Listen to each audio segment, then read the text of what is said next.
پیش خدمت ہے آج کی بات۔ 21ویں صدی میں جب دنیا کے بیشتر ممالک عصری تقاضوں کو مد نظر رکھتے ہوئے نئے خطوط پر اپنے سماج کی تشکیل کر رہے ہیں، پاکستان میں قدامت پسندی اور بنیاد پرستی کی جڑیں مزید گہری ہوتی جا رہی ہیں۔ پاکستان میں چند ادارے اور افراد ہیں جو سماج کی جدید طرز پر فروغ دینا چاہتے ہیں، لیکن انہیں کام کرنے کی آزادی نہیں دی جاتی۔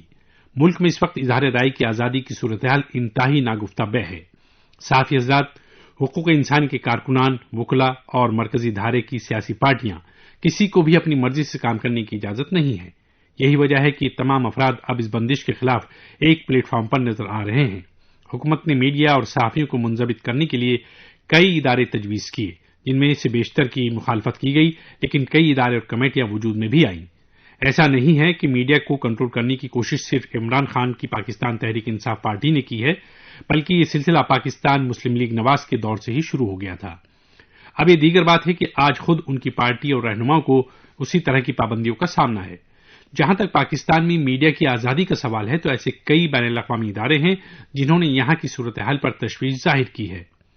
Institute for research advocacy and development نے سال 2019 کے لیے اپنی سالانہ رپورٹ میں پاکستان میں میڈیا کو منضبط کرنے کی کچھ مثالیں دی ہیں، جن میں پبلیکیشنز، الیکٹرانک چینل اور ڈیجیٹل میڈیا کو کنٹرول کرنے کے لیے پاکستان میڈیا ریگولیٹری اتھارٹی کے میڈیا کے لیے خصوصی عدالتیں، انسداد دہشت گردی عدالت کے ذریعے صحافی نصر اللہ کو 5 سال جیل کی سزا، رضوان الرحمان اور شاہ زیب جیلانی کے خلاف سائبر جرائم قانون کا استعمال ایسی مثالیں ہیں جو پاکستان میں میڈیا کی صورتحال بیان کرنے کے لیے کافی ہیں۔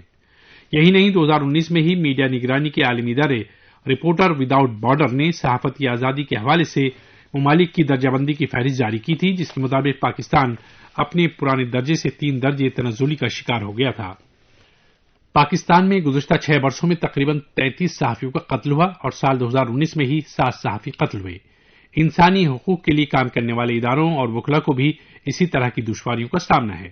آسیہ بی بی اور جنید حفیظ کو توہین رسالت اور توہین مذہب کے الزام میں سزائیں دی گئیں۔ اگرچہ آسیہ بی بی کو کافی جدوجہد کے بعد عدالت نے رہا کر دیا۔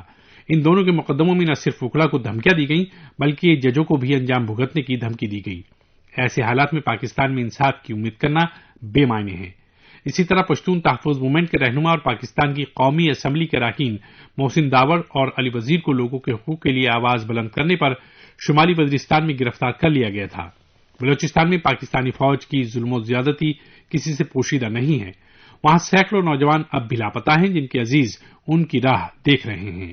اگر لاپتہ ہونے والے افراد کے حق میں کوئی بھی آواز بلند کرتا ہے یا ان کے مقدمے کی پیروی کرتا ہے تو انہیں بھی سرکاری اداروں کی طرف سے نشانہ بنایا جاتا ہے۔ اسی طرح سے اگر دیکھا جائے تو سماج کا کوئی بھی حلقہ حکام کے ظلم و جبر سے بچا نہیں ہے، یہاں تک کہ رہنما بھی اس کی زد میں ہیں۔